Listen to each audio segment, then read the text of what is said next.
nós começamos a orar e pedir ao Senhor: Senhor, me dê a direção, me dê uma direção, me dê uma direção.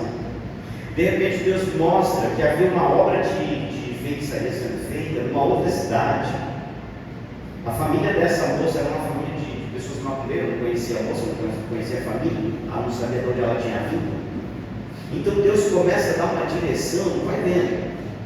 E quando eu olho quando Deus deu uma direção, eu falei: gente, vamos direcionar a nossa oração para Assis.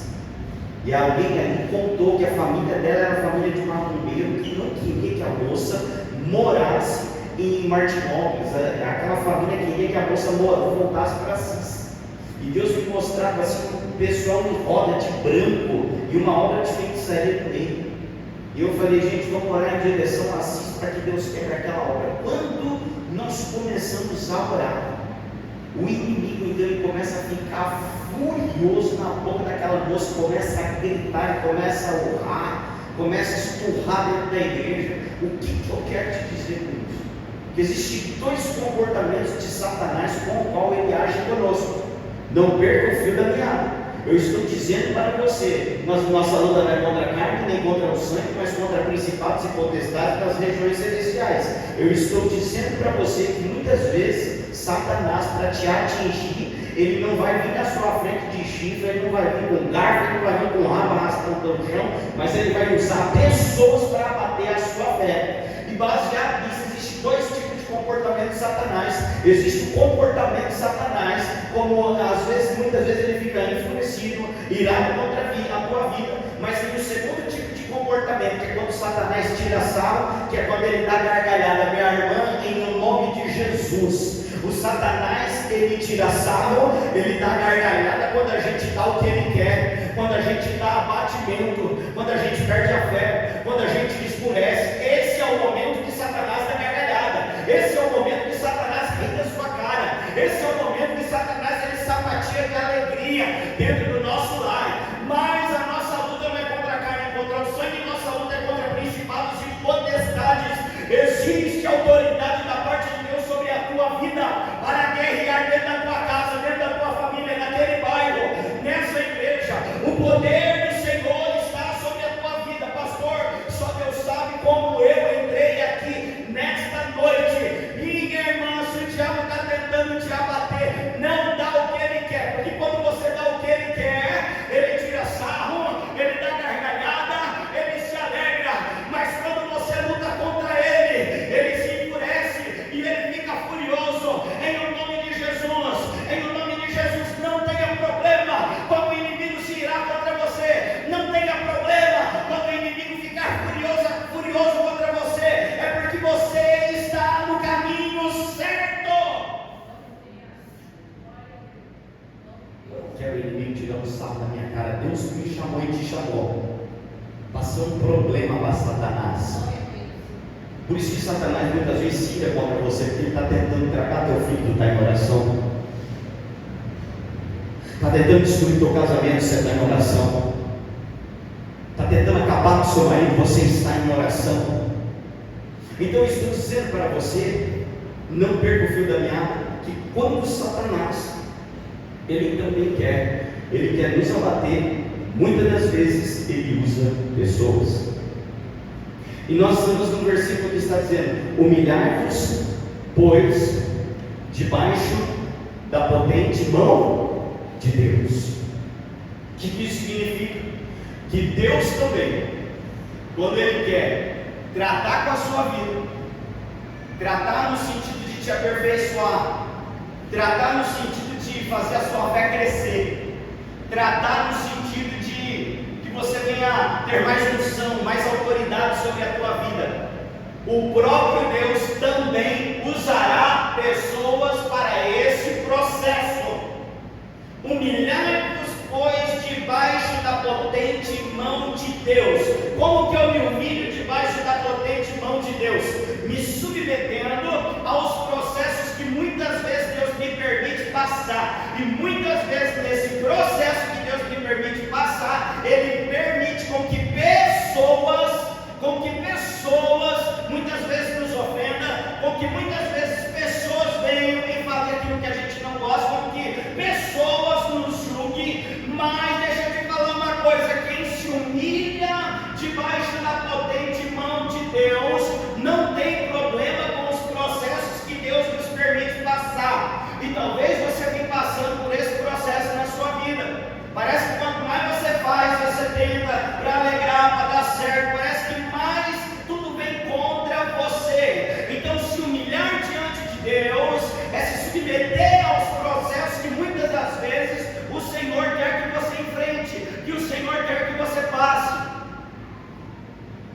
Humilhai-vos, pois, debaixo da potente mão de Deus.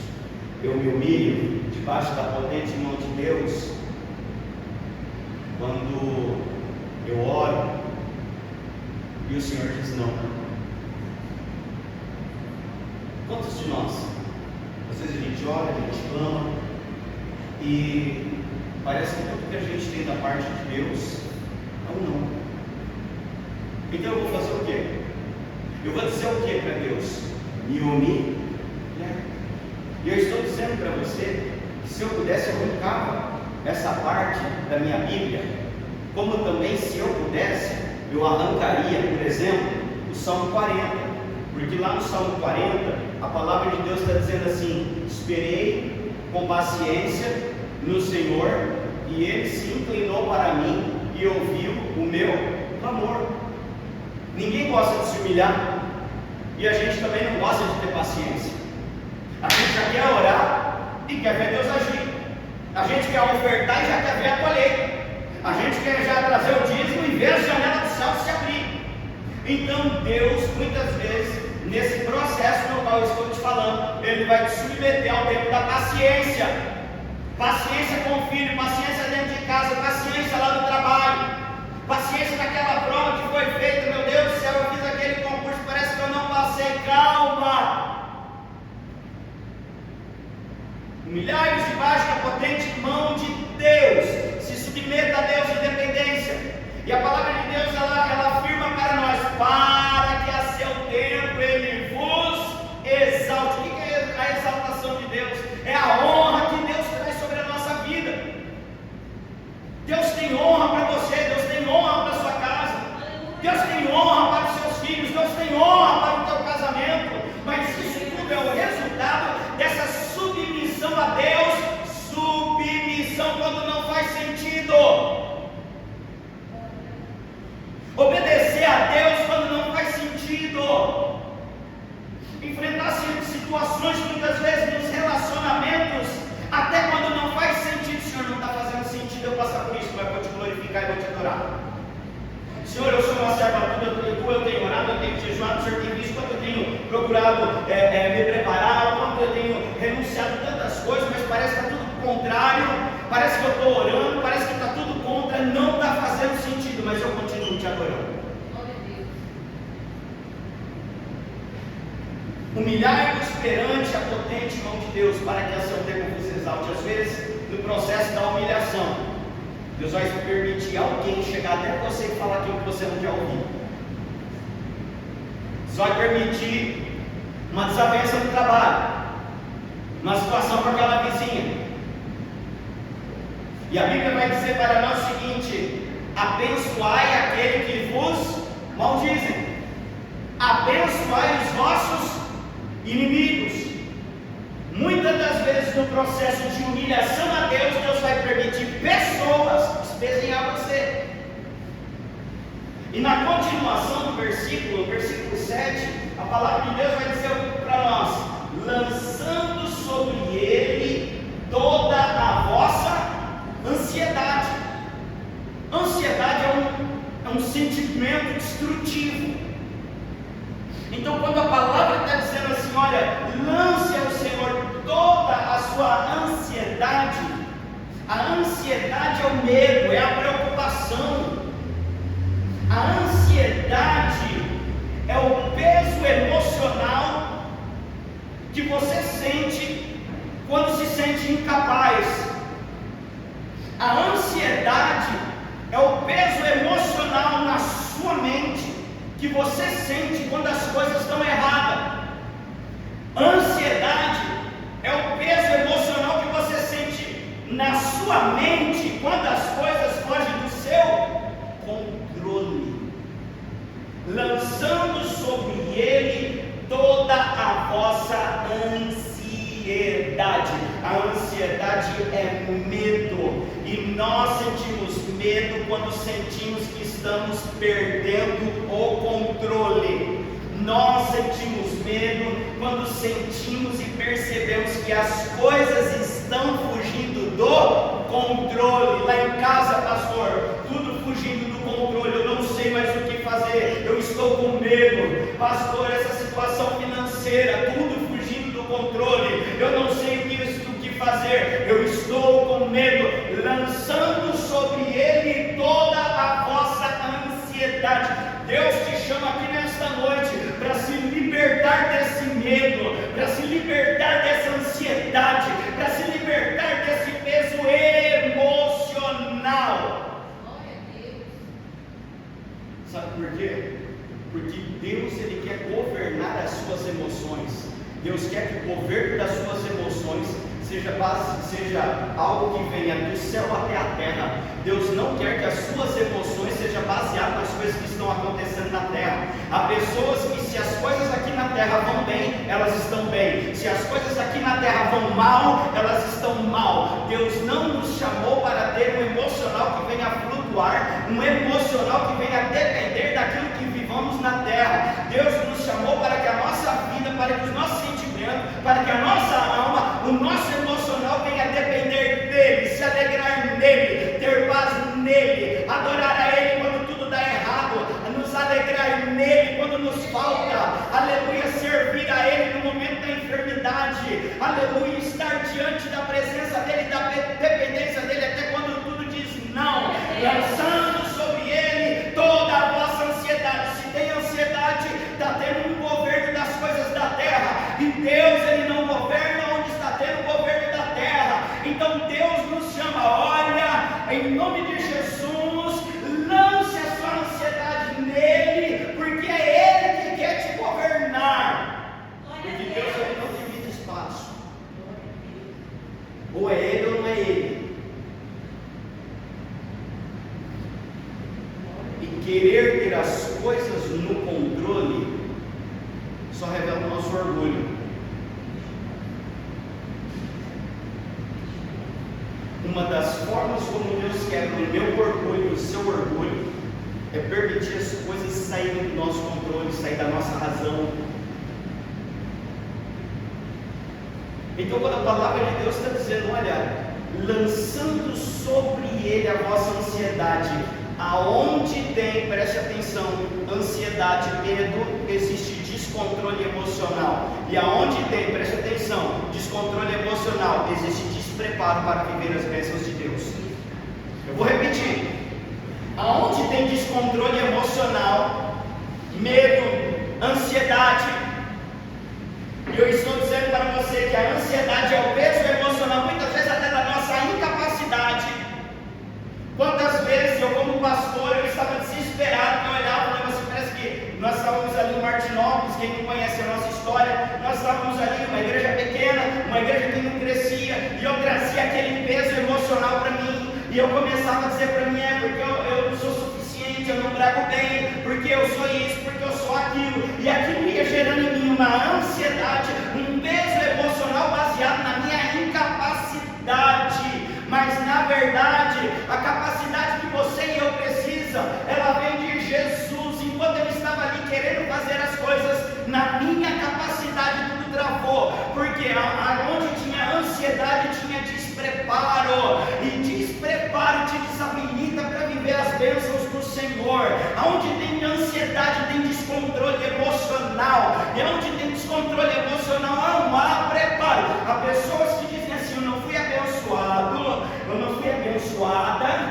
porque ainda não chegou o tempo de Deus. Não, muitas pessoas, o tempo de Deus já chegou, mas elas se encontram despreparadas. Eita Deus, fala Deus comigo também, que quebra o pau. Pega o povo de Israel. O povo de Israel que sai do Egito. Acredito que vocês conhecem a história. A primeira geração estava preparada para entrar na terra prometida? Não. A primeira geração não estava preparada para entrar na terra prometida. Por quê? O que é que impediu? O medo e a incredulidade. Estavam despreparados para entrar na terra prometida. Agora, despreparados para entrar na terra prometida, eles morreram onde? No deserto. Se a gente não mudar a nossa rota de fé, de credulidade, nosso jeito de pensar, de ver as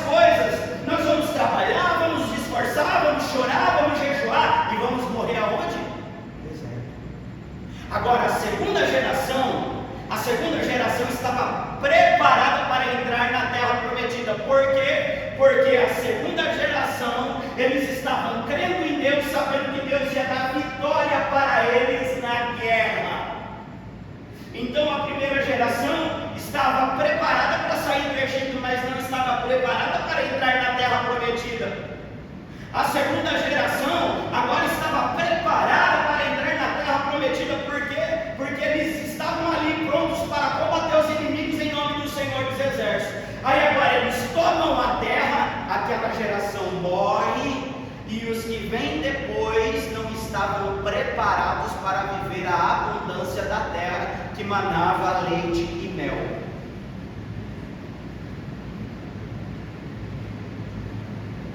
Lançando sobre ele toda a vossa, só um pouquinho da ansiedade, metade da ansiedade, 40%, 3/4, não toda a ansiedade. Se você for em um restaurante para comer um caldo de mandioca, caldo de abóbora, e aí aquela pessoa chega com um prato para você, e ela coloca na tua mesa, na mesa que você está, aquele prato com aquele caldo, e dentro daquele caldo uma mosca varejeira. Você vai comer aquele caldo? De jeito nenhum. Assim é a nossa vida diante de Deus.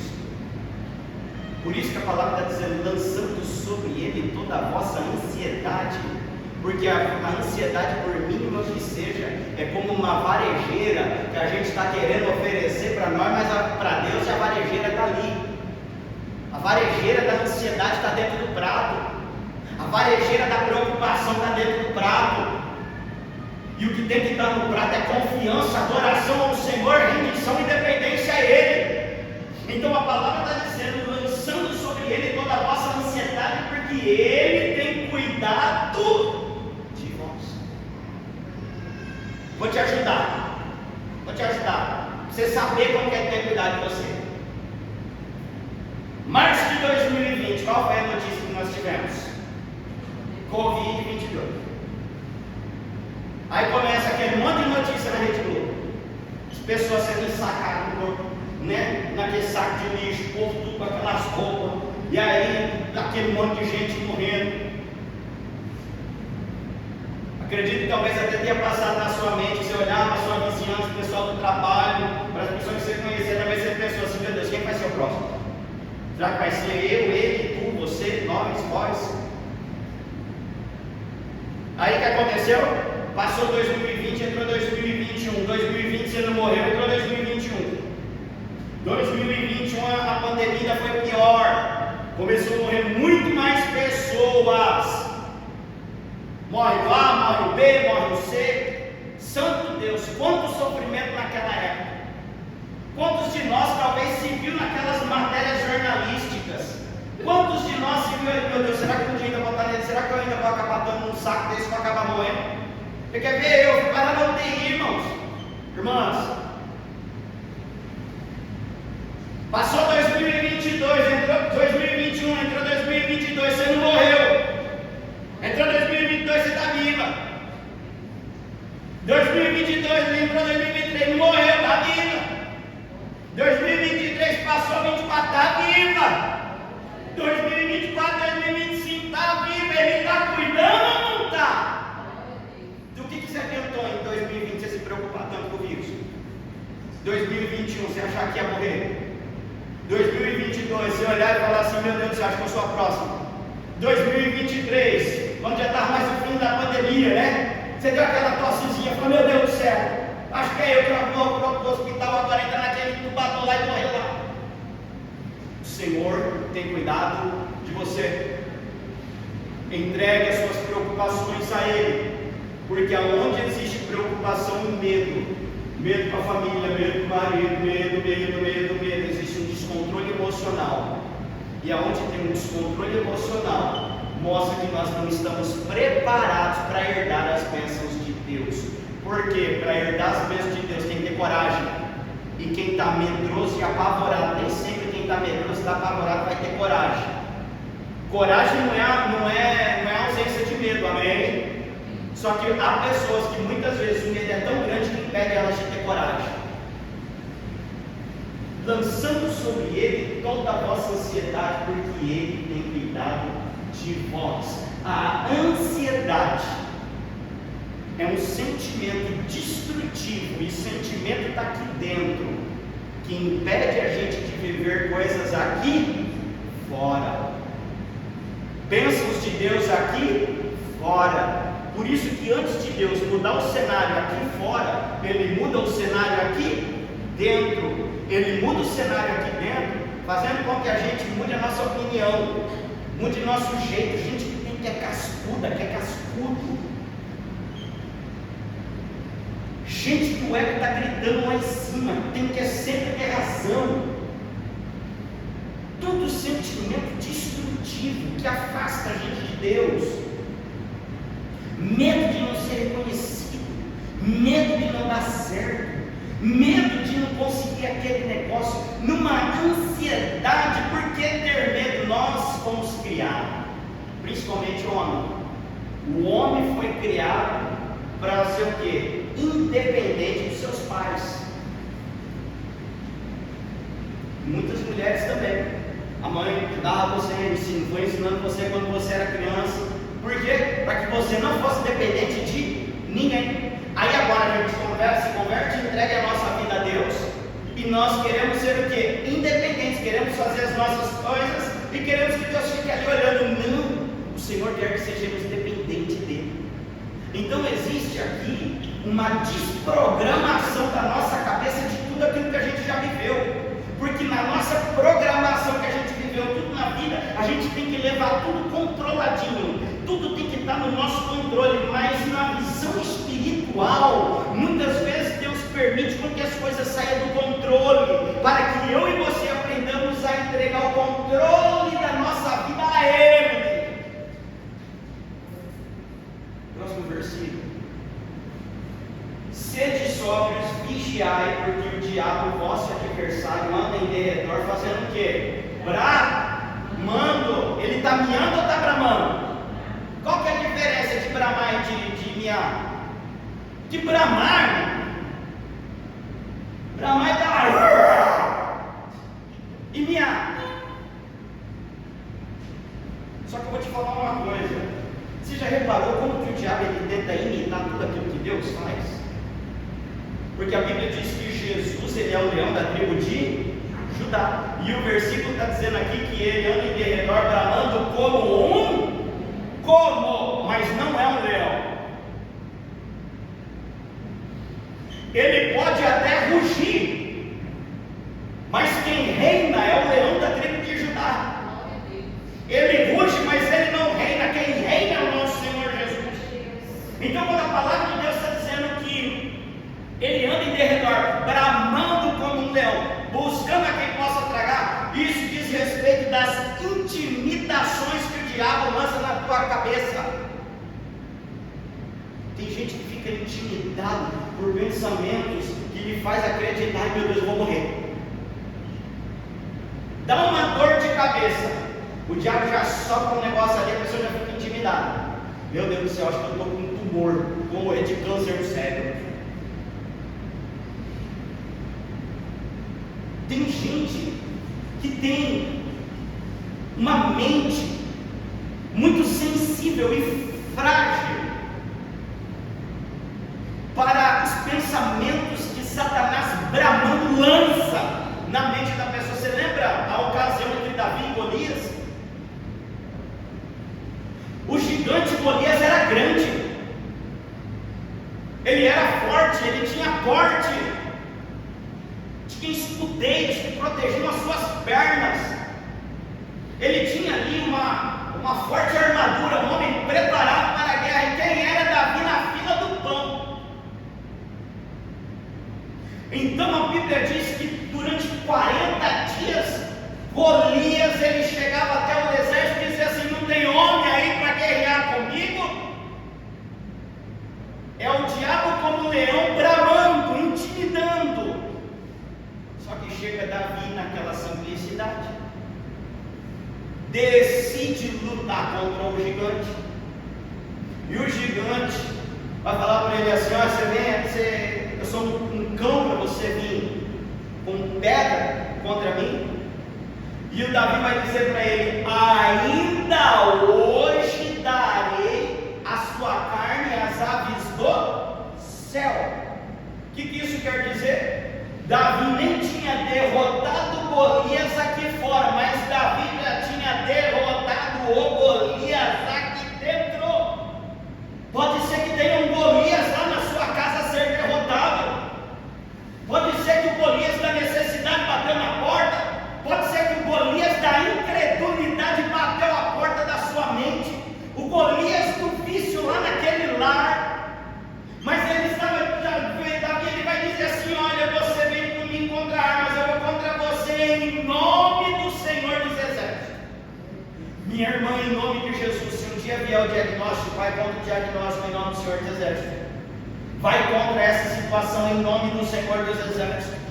Porque Golias tinha tudo para vencer a batalha e perdeu, e Davi tinha tudo para perder a batalha e venceu.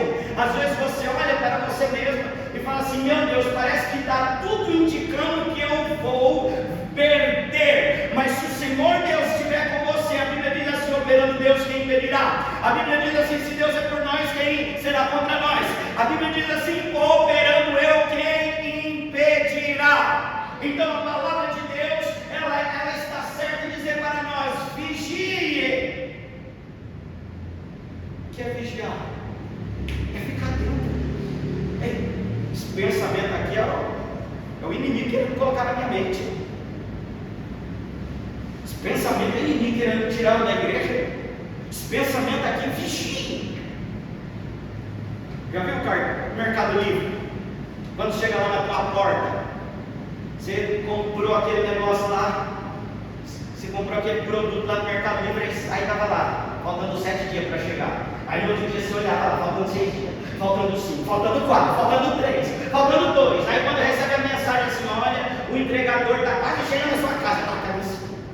Aí quando o entregador do Mercado Livre chega, você já está lá, você já pega o produto, já entra na sua casa. Às vezes a gente faz isso com o diabo.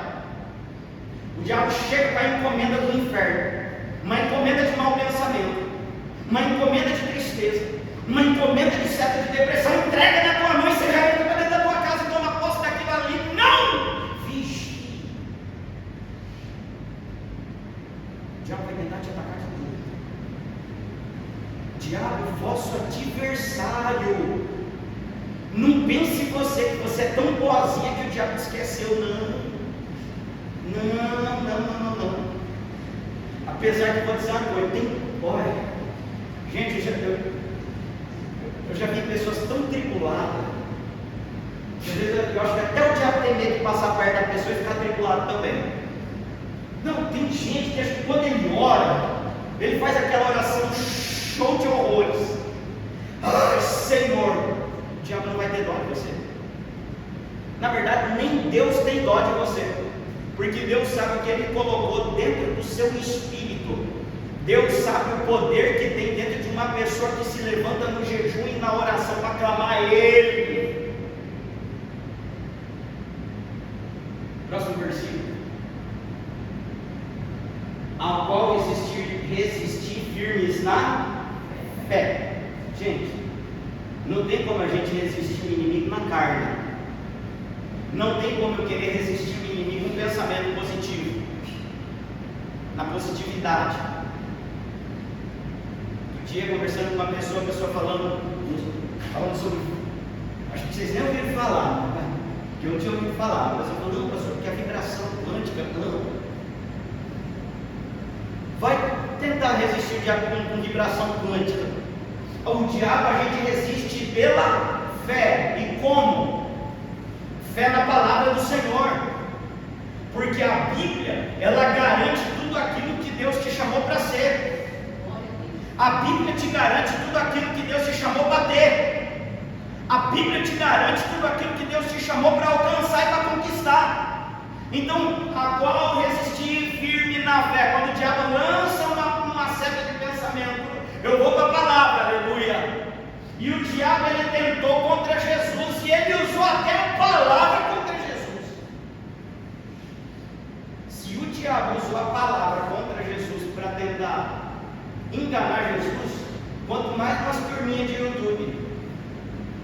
tentar usar a palavra para fazer o quê? Perverter o evangelho na nossa mente. Então a palavra de Deus está dizendo, ó, vamos resistir firme na fé, sabendo que as mesmas aflições se cumprem entre os vossos irmãos no mundo. Uma coisa que eu aprendi que o sofrimento é egoísmo. Sofrimento é egoísmo. No egoísmo do nosso ser, a gente diz assim, eu estou passando por um momento tão difícil, o que a palavra de Deus está dizendo? As mesmas aflições se cumprem na vida de quem? Dos vossos irmãos do sofrimento é egoísmo. Eu estou passando essa situação, mas tem gente passando por algo pior. Eu estou chorando aqui por conta disso. Hoje eu estou aqui aflito por causa da finança, mas tem gente aflita porque está num leito de hospital, num período terminal, já desenganado pelo médico. Sofrimento, ele é egoísmo. E até desse sentimento destrutivo, Deus está querendo nos libertar por meio da sua palavra. Ai, porque eu ouvi lá em 1973, Senhor não sabe, e aquilo lá parece que me marcou e me faz sofrer. Egoísmo.